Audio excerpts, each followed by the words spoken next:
ना सगळीकडून ओबीसी राजकीय आघाडी जिंदाबाद ओबीसी राजकीय आघाडी जिंदाबाद. तर मी चळवळीची आहे हे तुम्हाला आता कळलं असेल माझ्या बोलण्यामधून माझ्या असेल. श्रावण भाऊंचा माझा दीर्घ संवाद आहे. हनुमंत उपरे असतानाचा पण एक खूप वेगळा भाग माझ्या आयुष्यात आहे. आज या परिषदेचं उद्घाटन करताना पहिल्यांदा तथागत गौतम बुद्ध, शिवाजी महाराज, जिजाऊ, अहिल्याबाई होळकर, जय ज्योती, जय सावित्री, जय फातिमा, जय तारा, आपण सर्वांनी ज्यांना सगळ्यांना आपल्याला माहिती आहे की आपल्याला आरक्षण मिळालं ते राजर्षी शाहू महाराज आणि गुलगुलाम गुल जोहार, जय संविधान आणि तुम्हाला सर्वांना सबरंगी सलाम. आज हा सलाम हा धोक्यात आलाय आणि ओबीसी राजकीय आघाडीने सर्व सलाम, नमस्कार, जय भीम, संविधान सर्वांना एकत्र आणत आपण सगळेजण आज ओबीसी राजकीय आघाडी नावाची काही आघाडी आपण स्थापन करू शकतो अशा पद्धतीचं फक्त स्वप्न नाही तर ते सत्यात उतरवावं म्हणून आपण इथे आहोत. आज विचार मंचावर बसलेले आजचे अध्यक्ष श्रावण देवरेजी, शंकर अण्णाजी आणि स्वागताध्यक्ष काळेजी, मला सर्वांची नावं कदाचित माहिती नसतील आता विचारपीठच म्हणते मी. तर या विचारपीठावरचे सगळेजण किष्किंदा आताच त्यांची ओळख झाली आणि तुम्ही सर्वजण जे सगळे ओबीसी चळवळीतले आंदोलनातले कार्यकर्ते पण आहात, आपापल्या भागातले मुख्य प्रतिनिधी आहात, तर या सर्वांच्या वतीने आजच्या या ओबीसी राजकीय आघाडीच्या कार्यक्रमाचं परिषदेचं उद्घाटन झालं असं मी पहिल्यांदाच ऐकलं.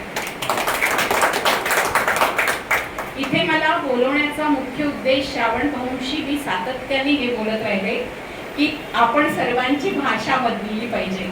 आपले फक्त बहुजन पुरुष, बहुजन महापुरुष नाहीयेत, बहुजन महानायक आणि महानायिका आहेत. या देशामध्ये कुठल्याही समाजाने नायिका दिल्या नाहीत, त्या बहुजन समाजाने, ओबीसी समाजाने दिलेल्या आहेत. आणि त्या सावित्रीबाईच्या, त्या जिजाऊच्या, त्या अहिल्याच्या, त्या ताराबाई शिंदेच्या, त्या फातिमाच्या आम्ही सगळ्या लेखी आहोत. आणि म्हणून जितके बहुजन महापुरुष झाले तितकेच नायिका झाल्या. म्हणून बहुजन महानायक आणि बहुजन महानायिका असा आपण सर्वजण आता पुढच्या काळात उल्लेख करायला पाहिजे. आपण तिथे ठेवलेलं आहे सावित्रीबाईंना, पण त्याच्या सोबतीने या सर्वजणींनी पूर्णपणे डंका पिटवलेला आहे. आपल्या देशात आता चांद्रयान झालं आणि सगळ्यांनी सांगितलं की या ज्या स्त्रिया आहेत त्यांनी पण तिथे सहभाग घेतला. तुम्हाला सांगते, अंतरिक्षात जाणारी कल्पना चावला ओबीसी होती. त्याच्यामुळे ओबीसी मधून पहिलं नेतृत्व, ओबीसी स्त्रियांमधून पहिली शिक्षिका, ओबीसी स्त्रियांमधून पहिली स्त्रीवादी लेखिका ताराबाई शिंदे, ओबीसी स्त्रियांमधून पहिली मुस्लिम शिक्षिका फातिमा शेख, ओबीसी स्त्रियांमधून पहिली पत्रकार कानीबाई बिर्जे, ओबीसी स्त्रियांमधून संपूर्ण देशातली प्रॅक्टिस करणारी पहिली डॉक्टर आनंदीबाई दोची नाही, पहिली प्रॅक्टिसिंग डॉक्टर रखमाबाई. अशा पद्धतीने ज्या झालेल्या आहेत त्या सर्व ओबीसी स्त्रिया आहेत पूर्ण भारतातल्या.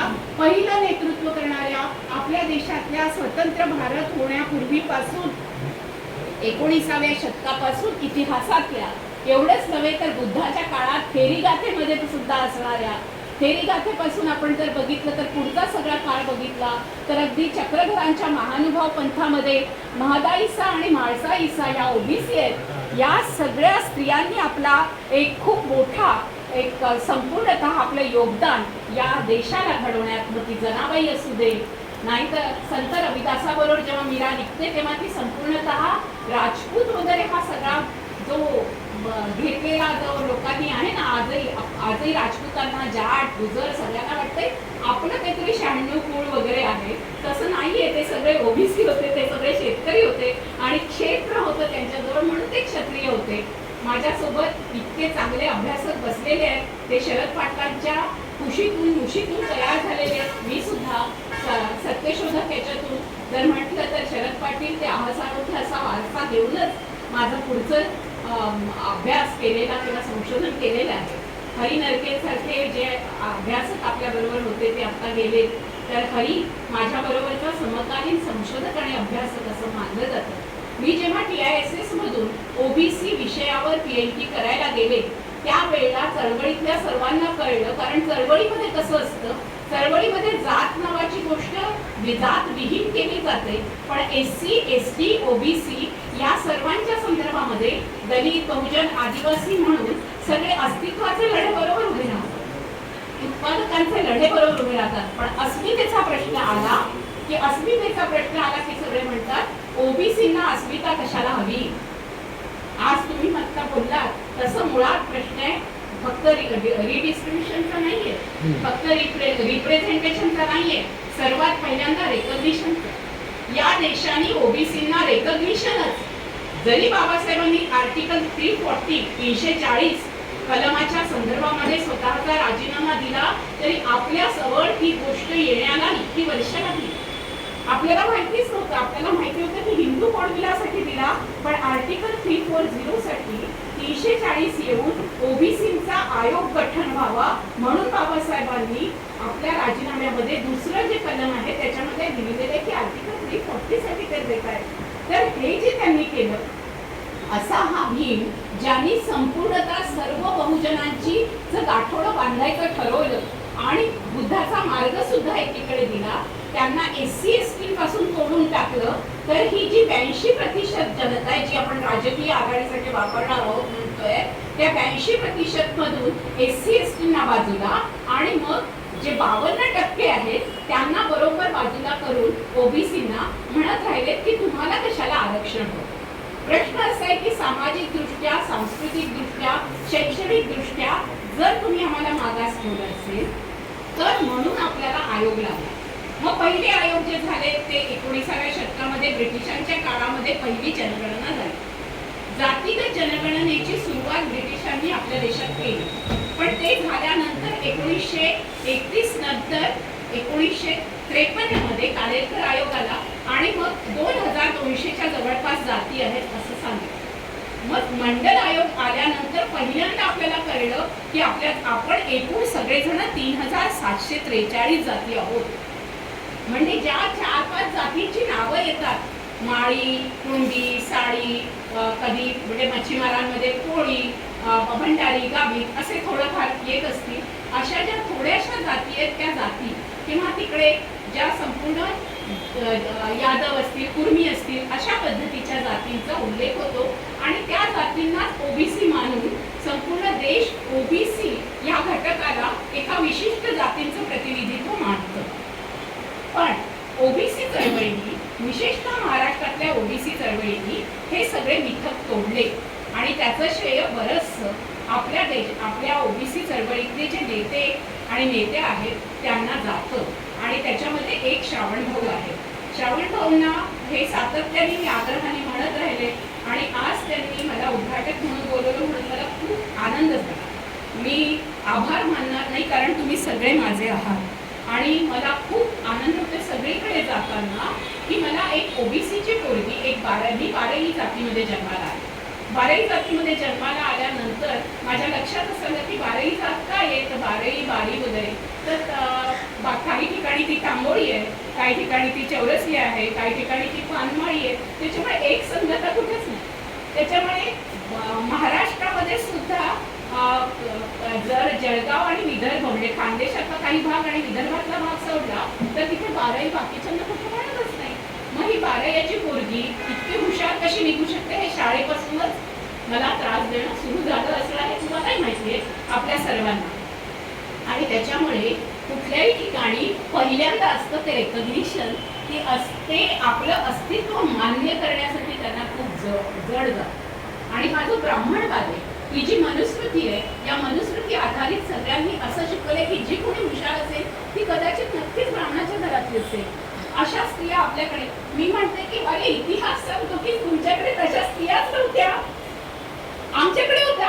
आमच्याकडे सावित्रीबाई होती, आमच्याकडे ताराबाई होती, आमच्याकडे फातिमा होती. पण तरी सुद्धा ते बोलताना म्हणतात की ब्राह्मण स्त्रियाच आपल्या मुख्याध्यापिका असू शकतात. सावित्रीबाईंच्या 1848 पासून ते 1900 पर्यंतचा सगळा काळ हा बहुजन स्त्रिया शिक्षिका होत्या. 1901 नंतर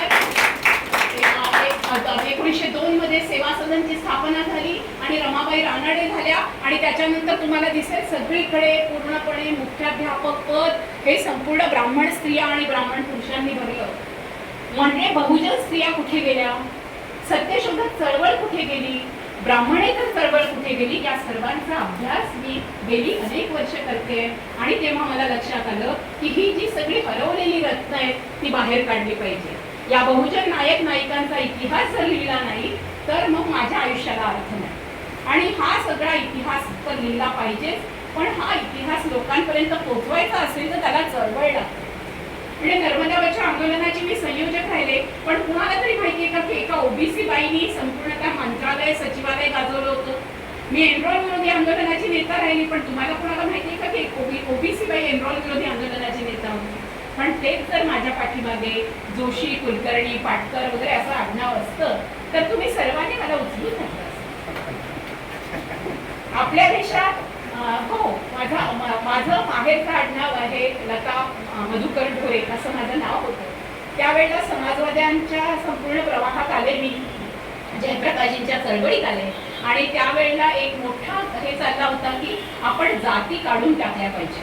आज मला कळते की जाती काढून टाकल्या पण जातींच्या बद्दलचा जातीभेद नाही काढून टाकला. समाजवादी चळवळीमध्ये हे जे लोण आलं ते आणि मी खूप आकर्षित झाले, कारण लोहिया जयप्रकाश लोहिया म्हणत होते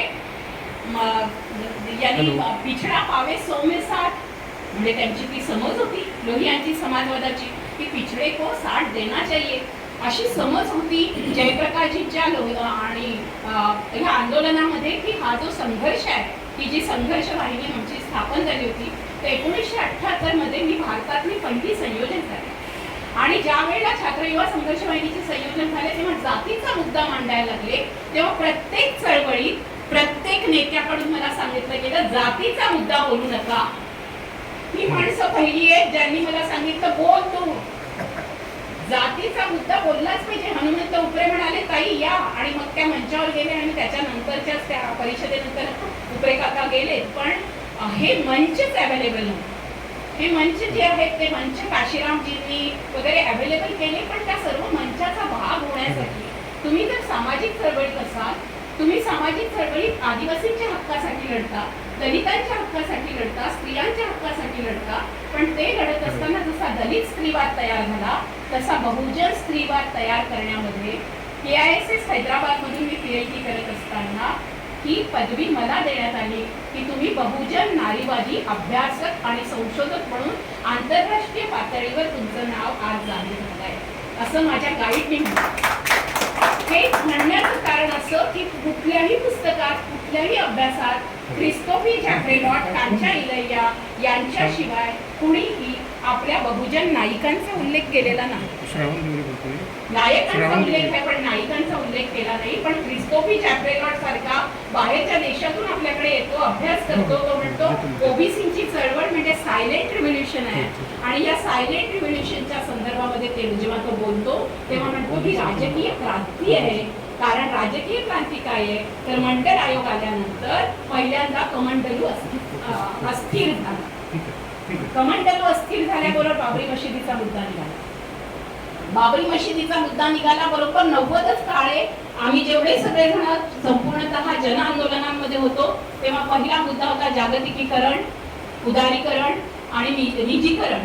आणि त्या मुद्द्यांना हात लावल्यानंतर लोक म्हणायचे नाही लता ताई तुम्ही ओबीसीचा मुद्दा मध्ये आणू नका, तुम्ही बहुजनांचे मुद्दे आणू नका, दलितांचे मुद्दे आणू नका, अस्मितेचे मुद्दे आणू नका.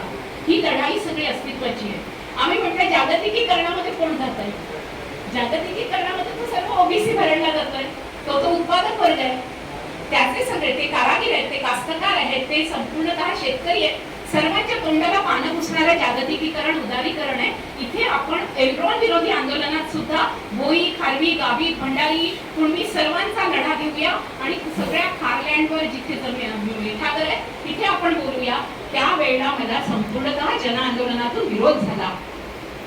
जन आंदोलनांचा राष्ट्रीय समन्वय म्हणजे आज खूप मोठी ताकद आहे. त्याच्यात 300 जन आंदोलन आहेत, पण त्या 300 जन आंदोलनांमध्ये जातीच्या मुद्द्यावर त्यांचं प्रबोधन करत बसावं लागलं मला.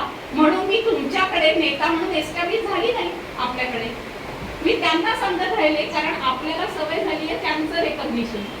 आम्हाला त्यांचं रेकग्निशन नकोय, राज्याचं आणि संविधानाच्या अंतर्गत असणारं रेकग्निशन नकोय. संविधानाच्या अंतर्गत आम्हाला बॅकवर्ड ठेवण्यात आले. आमच्या घरामधल्या स्त्रियांनी शिकू नये अशा पद्धतीचा संपूर्णतः भाग केलेला आहे.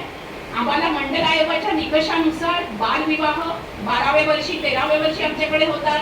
आमच्याकडे स्त्रिया आणि पुरुष हे सगळे बालकामगार असतानाच रोजगार हमीवर जातात. हे जे सगळे मंडल आयोगाचे निकष आहे, आमच्याकडे स्त्रिया स्कूल ड्रॉपआउट होतात 8वी मध्ये. हे जे सगळे निकष आहेत, या निकषांच्या आधारावर आज ओबीसी म्हणून खरोखर मराठा आहेत का हे विचारायला पाहिजे. खरोखर जाट आहेत का? जर ते त्या निकषांवर असतील तर मग तुम्ही द्या. पण आपण राजकीय आघाडीवर मागणी करत असताना राजकीय दृष्ट्या मंडल आयोग ते सच्चर आयोग, रोहिणी आयोगाकडे नंतर येते, या सर्वांमध्ये ज्या ज्या आपल्या मागण्या आहेत आणि सच्चर आयोगानुसार मुस्लिम ओबीसींना याच्यात आरक्षण मिळण्याची जी संपूर्णतः तरतूद आहे, त्या तरतुदीच्या नुसार आपण ओबीसी राजकीय आघाडीचा अजेंडा मांडला पाहिजे असं मला वाटतं. म्हणजे हा अजेंडा मी फक्त स्त्रियांचा बोलले का? नाही, हा अजेंडा संपूर्णतः ओबीसींचा अजेंडा आहे. ओबीसींना रेकग्निशन पाहिजे, ओबीसींना रिप्रेझेंटेशन पाहिजे, ओबीसींना रिडिस्ट्रीब्युशन पाहिजे. म्हणजे जल, जंगल, जमीन कुठलेही असतील संसाधनं, आमची उत्पादनं असतील, आम्ही कुंभार असू, आम्ही लोहार असू, आम्ही सुतार असू, आम्ही सगळेजण उत्पादन करत राहिलेले आहोत आणि आमची सगळी उत्पादनं मंदिराशी जोडली असल्यामुळे तुम्ही म्हणता की ओबीसी अंधश्रद्धा आहे. अरे आमच्या पोटावर लाथ येते जेव्हा हार हार हार करायचा असेल, माण्याच्या पोटावर लाथ येते, हाराचा व्यवसाय जातो, पूजेची फुलं लागतात. मग आम्हाला वेगळे द्या ना, आम्ही फ्लोरिस्ट बनतो, आम्ही जगामधले सर्वात सुंदर फुलांचे नक्षीकाम करणारे लोक बनतो. पण ते मात्र करताना जागतिकीकरणामध्ये तुम्ही मोठमोठ्या उद्योगपतींना फ्लोरिस्ट बनवता आणि माळी मात्र फ्लोरिस्ट होत नाही. आज विड्याच्या पानांच्या इतक्या जाती मी ऑस्ट्रेलियामध्ये मास्टर शेफचं हे बघत असताना बघितलं की विड्याच्या पानातून एवढे खाद्यपदार्थ बनतात, पण आमच्याकडे विड्याचं पान फक्त पूजेला वापरलं जातं, नाहीतर फक्त आपण खातो आणि पिचकारी मारतो आणि कुंकून देतो. आज एवढा जो उपयोग आहे प्रत्येक गोष्टीचा, म्हणजे कुंभाराच्या मडक्याला ज्या वेळेला हे लोक संपूर्णतः उद्योग म्हणून देतात जागतिकीकरणात आणि अमेझॉनवर जी मडकी येतात तेव्हा कुंभाराचं मडकं 10 रुपयाचं आणि अमेझॉनवर 1000 रुपयाचं. ह्या सगळ्याचा विचार आज चळवळीमध्ये असल्यामुळे मला त्यांनी केलेली आर्थिक गणित मला ते समजायला खूप बरं झालं. त्यांनी मला सेकंड लाईनला तोपर्यंत ठेवलं ना, तोपर्यंत मी अभ्यास करून घेतला. या अभ्यासामध्ये कांचाईलय्या काय म्हणतात, प्रोफेसर कांचाईलय्या फार सुंदर लिहितात. ते म्हणतात why I am not Hindu. जसं बाबासाहेब म्हणाले तसं ते स्वतः ओबीसी आहेत आणि ते म्हणाले why I am not Hindu, कारण हिंदू म्हणूनच्या ज्या गोष्टी आहेत त्या या उत्पादक वर्गाला मिळाल्या नाही. आणि आपला अजेंडा हाच असणार आहे की आम्ही धर्मांततावादी हिंदू नाही, आमचं बहुजन हिंदुत्व फार वेगळं आहे. मग ते काय आहे ते आम्हाला तुकारामापासून, कबीरापासून, बिरेपासून, मुक्तापासून, जनाईपासून ते महदाईच्यापासून ते अगदी ताराबाई शिंदेपर्यंत आम्हाला माहिती आहे. गंमत कशी करतात रिसर्च मध्ये अण्णा त्यांनी एक खूप मोठी गोष्ट केली आहे. आपण राजकीय आघाडीबद्दल बोलतोय, आपल्याला सांस्कृतिक, शैक्षणिक, सामाजिक, संशोधनात्मक आघाड्या उघडाव्या लागतील. माझ्यासारखी माणसं आपलं संपूर्ण घेऊन मरून जाऊ नयेत. त्यांनी त्यांचं सगळं जे काही त्यांचा अभ्यास असेल हा आपल्या ओबीसी पोरापोरी जवळ पोहोचला पाहिजे. ते आपल्या संपूर्णतः प्रत्येक विश्वात आले पाहिजेत. ते सांगते विशेषतः संशोधनाच्या क्षेत्रात आले पाहिजे. या संशोधनाच्या क्षेत्रात ते फार मोठी मस्त करामत करतात आणि आपले नायक नायिका तर लपवूनच टाकतात, पण ते त्याच्याच सोबतीने बहुजन लोकांनी केलेली जी संशोधन आहे त्याचा इंटेलेक्च्युअल प्रॉपर्टी राईट म्हणजे मालमत्तेचा अधिकार हा संपूर्णतः स्वतःकडे ठेवतात, जो आजपर्यंत खरं तर कुंभारांनी जर स्वतःकडे ठेवला असता तर मडकी आपल्याजवळ राहायची असती. या पूर्ण व्यवस्थेचा काय गाभा आहे, या पूर्ण व्यवस्थेचा आर्थिक गाभा असा आहे की इंटेलेक्च्युअल प्रॉपर्टी राईट नेहमी ब्राह्मणांकडे राहील. रघुनाथ माशेलकरांचं उदाहरण दिलं जातं, पण हळद कुठून घेतली बाबा तू? हळदीचं पेटंट तू कसं काय घेतलं? माझा हळद उगवणारा शेतकरी, माझी हळद उगवणारी बाई, त्या हळदीचा आजीचा बटवा, तिचं संपूर्णतः असणारं सगळं संसाधन तिच्याजवळ होते, तिचं ज्ञान होतं. आम्ही ते ज्ञान देत होतो लोकांना, आम्हाला माहिती होतं ते सगळं. आणि त्याच्यावर तुम्ही पेटंट घेता आणि तुम्ही पेटंट देता आणि आपण म्हणतो भारताला वाचवलं माशेलकरांनी. भारताला वाचवणारे हे सगळे आजीचे आजोबांचे बटवे, आम्ही सगळे ज्या ज्या पद्धतीच्या गोष्टी केल्या आहेत, आमच्या शेतात जे आम्ही पिकवलं उगवलं, आज तुम्ही त्याला ऑर्गॅनिक शेती म्हणून पुन्हा 1 एकर शेती घेता आणि म्हणता ऑर्गॅनिक शेतीचे प्रयोग करता. अरे शेतकरी, मी आत्ता शेतकरी आत्महत्यांच्या संदर्भामध्ये पूर्ण अभ्यास केला, गेला वर्षभर मी फिरत होते. त्या आत्महत्यांच्या गावांमध्ये जाऊन आले, तेव्हा मी त्यांना विचारलं की जाती कोणत्या हे बघितलं. या जातींमध्ये सर्वात जास्त म्हणजे 99% ओबीसी शेतकरी आहे. आपण ओबीसी चळवळीने शेतकरी आत्महत्यांचा प्रश्न ओबीसी मतदार म्हणून घेतला का? आपल्याला घ्यावा लागेल. आपल्याला राजकीय आघाडीमध्ये आपला अजेंडा असेल, इथला शेतकरी मरतोय, बोला, आम्ही तुम्हाला वोट देणार नाही. या शेतकऱ्यांच्या आत्महत्येच्या बद्दल तुम्ही काय केलं? 99% ओबीसी आहे. आणि तिथे मी ज्या ज्या ठिकाणी गेले त्या त्या घरामध्ये, आणि त्याच्यातही सर्वात जास्त जे आता मराठा करतायत त्यांना विचारा, हे सगळे कुणबी आहेत. जे मेले आहेत, ज्यांनी फाशी घेतली, ते ज्यांनी स्वतःला फासावर लटकवले किंवा एंड्रीट पाहिले, ते जास्तीत जास्त कुणबी आहेत. आपला अभ्यास नाहीये. आणि तिथे त्या सर्व झालेल्या विधवा या जास्तीत जास्त ओबीसी विधवा आहेत, त्या एकल महिला आहेत आणि त्यांचं 7/12वर नाव नाहीये. त्यांच्या हक्कासाठी मी जागोजागी फिरते, लढते. आणि तेव्हा लक्षात असं आलं की या स्त्रियांमध्ये किती दुर्दम्य शक्ती आहे. नवरा गेला तरी त्याचं लोणही फेडते बाई, मुलांनाही सांभाळते बाई, 7/12वर नाव नाहीये त्या बाईचं, पण तरी सुद्धा ती जमीन कसते बाई. आणि आपले नारे काय आहे? जो जमीन को जोते बोए वही जमीन का मालिक होय.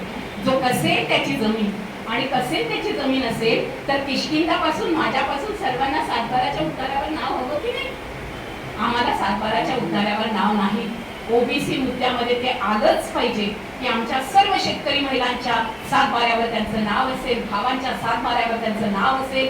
त्यांच्या जमिनी 1 एकर असू दे, अर्धा एकर असू दे, ते शेतमजूर असतील, ते त्यांच्या जमिनी त्यांच्या मालकीच्या असल्या पाहिजे. हा आमचा आर्थिक अजेंडा पण राजकीय अजेंडा बनला पाहिजे, हे मला राजकीय आघाडीला सांगायचंय.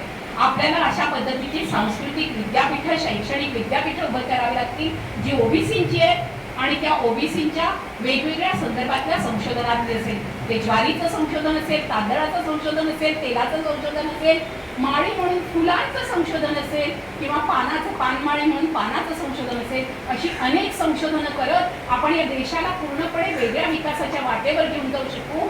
अशा पद्धतीची ताकद ओबीसी व्हिजन मध्ये आहे.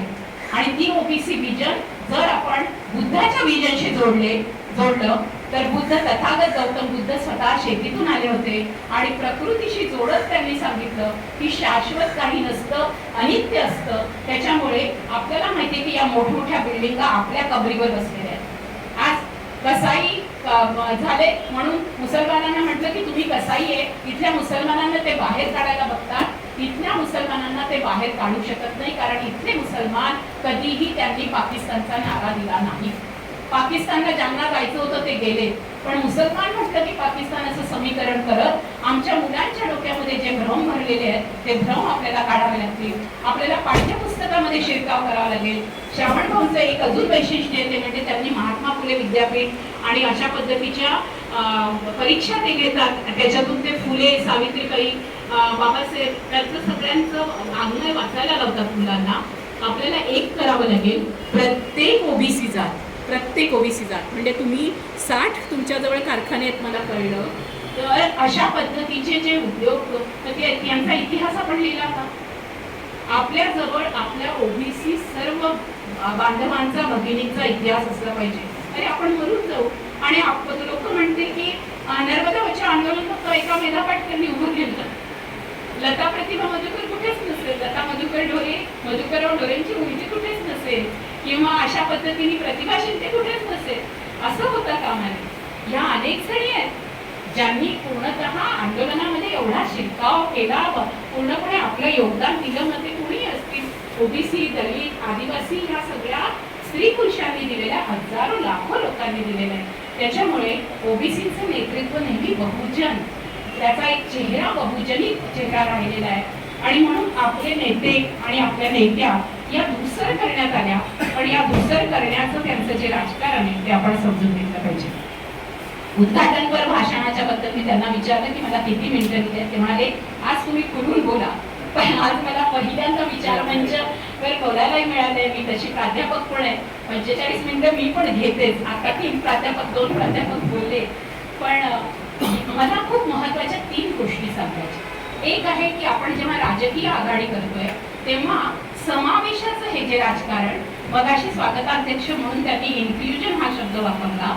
हा जो समावेशाचं राजकारण आहे ज्याच्यावर माझा अभ्यास आहे, माझी PhD त्याच्यावर आहे, the politics of inclusion and the OBC movement in India, आणि त्याच्यामध्ये special case study Maharashtra, OBC movement in Maharashtra in the perspective of Bahujan feminism, असा माझ्या अभ्यासाचा विषय होता. त्याच्यामध्ये पॉलिटिक्स ऑफ इन्क्ल्युजन मध्ये जेवढी आपली आफ्रो अमेरिकन चळवळ झाली आहे किंवा काळ्यांची जी चळवळ झाली अश्वेत लोकांची, त्या अश्वेत लोकांच्या चळवळीमध्ये हे मुद्दे बाहेर आले जे आता काळे सरांनी सांगितले ते. त्याच्यामध्ये हा मुद्दा आला की आम्हाला रेकग्निशन हवं, आम्हाला पहिल्यांदा रिप्रेझेंटेशन हवं. मग रिप्रेझेंटेशन आपल्याला 340च्या अंतर्गत मिळालं प्रतिनिधी, पण आपल्याला रिडिस्ट्रीब्युशन मिळालं नाही. आपल्याला 27% समाधान मानावं लागलं. आणि त्याच्यातही NTDNT, त्याच्यात ट्रान्सजेंडर पण आहे आणि त्याच्यात संपूर्ण अल्पसंख्याक समुदाय पण आहे. पण आपण तक्रार केली नाही. आपण फार सहनशील आहोत, शेतकऱ्यासारखंच मरा, मेलो तर आपण शहीद नाही. आपल्या मरण्याचं आपण कधी राजकारण नाही केलं. त्यांचा एक माणूस मेला तरी राजकारण, त्यांनी कोणाला मारलं तरी राजकारण होतं, तो गोडसे मोठा होऊन जातो. पण आपल्याकडे रोज महाराष्ट्रात 8 शेतकरी मरतात, त्याचं आपण राजकारण करत. या सगळ्या गोष्टींवर आपल्याला राजकारण करावं लागेल. हा माझा पहिला मुद्दा. दुसरा मुद्दा म्हणजे हा आर्थिक लढायांच्या सोबतच आपल्याला अस्मितेची लढाईमध्ये रेकग्निशन, रिप्रेझेंटेशन, रिडिस्ट्रीब्युशन आणि रिअसर्शन या 4ही गोष्टी आपल्याला इन्क्लूड कराव्या लागतील. थोडंसं इंग्लिश होत असेल तर माफ करा, पण हे सगळे मुद्दे मी मराठीत बोलले. पण आणि मुळामध्ये आहे समावेश. हा समावेश आम्ही जर 52% वरती आहोत तर आमचा समावेश का नाही, जो तामिळनाडू सरकारने केला. 69% दिले आणि आम्ही 52% असून आम्हाला 27%वर आम्हाला तोंडाला पानं पुसली जातात. तर आता जी सगळी मर्यादा घातली होती 50-50 असं काही नसतं. आणि आपण बघितलं मोदीच्या गव्हर्नमेंटमध्ये मोदींना 37%च्या वरती कुठे मतं नाही. मग या 37%मध्ये त्यांची 16% मतं किंवा 18% मतं ही उच्चवर्णीयांची पक्की आहेत. मग आपल्याला शिव्या घातल्या जातात ओबीसी म्हणून. ओबीसी म्हणून काय शिवी आहे? सगळ्यात पहिल्यांदा ओबीसी अंधश्रद्धा आहे. ओबीसी स्त्रिया संपूर्णतः सण परंपरा उत्सवात रमलेल्या आहेत. ओबीसी लोकांना पूर्णपणे बजरंग दल म्हणून वापरले. तुम्ही आम्ही बजरंग दलाचे आहोत का? नाही. मग आपलं अस्तित्व लोकांना कसं दिसत नाही की आपण संपूर्णतः अंधश्रद्धेच्या विरोधात, आपण संपूर्णतः एका सत्यशोधक भूमिकेतून, आपण संपूर्णतः एका हक्काच्या भूमिकेतून, अस्मितेच्या भूमिकेतून आपण उभे आहोत. असे पूर्ण देशभरामध्ये असे ओबीसी आहेत. मग ते अगदी लोहियांच्या पिछडा पावे 160 मधले यादव वगैरे असतील, मग मुलायम सिंग असतील, शरद यादव असतील, लालू यादव असतील, यांनी पण अशा पद्धतीची संपूर्ण लढाई केलेली आहे. तमिळनाडूमध्ये आहे, तेलंगणात आहे, आंध्रमध्ये आहे, केरळमध्ये, मी आता जाऊन आले, केरळमध्ये आहे. मग या सर्व ओबीसींची आपल्याला एक गुट बांधता येणार नाही का? बांधता येऊ शकते. आणि महाराष्ट्रातले ओबीसी जे आहेत ते सजग ओबीसी आहेत. त्यांना फुलेंचा वारसा आहे, त्यांना महात्मा ज्योतिराव फुले, सावित्रीबाई फुले, ताराबाई शिंदे, फातिमा शेख यांचा वारसा आहे. या वारशाचे लोक बजरंग दलामध्ये नाही जात. बजरंग दलामध्ये मी तुम्हाला सांगते किती मराठी आहेत, मग ते शोधून जा. पूर्वी मराठी की मराठी जे लोक रोजगार हमीवर कामाला जातात त्यांना बजरंग दलात जायला वेळ आहे का? जे आत्महत्या करतात त्यांना बजरंग दलात जायला वेळ आहे का? जे संपूर्ण शेती करतात आहेत, ज्यांना 2-2 किलोमीटर दूरवर पाणी आणायला त्या बाईला जावं लागतं, तिला कलावती बाईच्या तिथे जाण्याला वेळ आहे का? आपल्याला हे सगळी जी त्यांनी मिथकं तयार केली, आपल्याबद्दलचे जे भ्रम तयार केले ते तोडून टाकायला हवे. आणि माझी ओबीसी स्त्री किष्किंधा असू शकते. आज तिकडे बसलेले आहेत, आता शिवसेनेत गेलेले आहेत, पण माझ्यासारख्या धडाधड बोलतात अशा तुम्हाला माहिती आहे.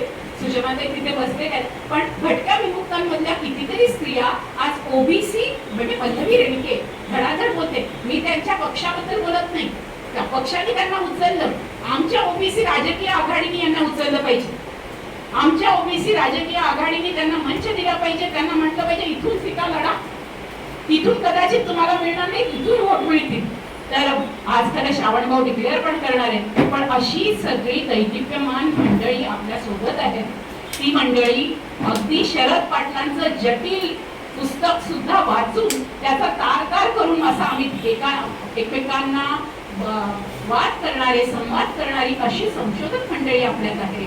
त्यांनी त्यांच्या मुलीचं नाव निवृत्ती ठेवलंय, माझ्या मुलीचं नाव मनस्विनी आहे. या सगळ्या जणी आपापल्या क्षेत्रात अतिशय उच्च पदावर आहे. जेव्हा मी तुम्हाला याच्याकरता सांगते, हा माझ्या याचा गौरवाचा मुद्दा म्हणून नाही सांगत. मनस्विनी आज या देशातली, या महाराष्ट्रातली मोठी लेखिका आहे, पण कालच तिला ही ओबीसी आहे आणि तिने ओबीसी जातीतल्या याच्यावर लिहिलं की माझी आई ओबीसी, माझी जात ओबीसी. आणि मी लहानपण जे पाहिलं तिथे मी जाती व्यवस्था पाहिली, मी जातीभेद पाहिला. तर एका मासिकाने तिचा लेख नाकारला आणि म्हणाले आमच्या मुलांवर असे संस्कार नकोत. म्हणजे आपण म्हणतो की फक्त दलितांना अस्पृश्यता आणि बाकीच्यांना अस्पृश्यता असं नाहीये.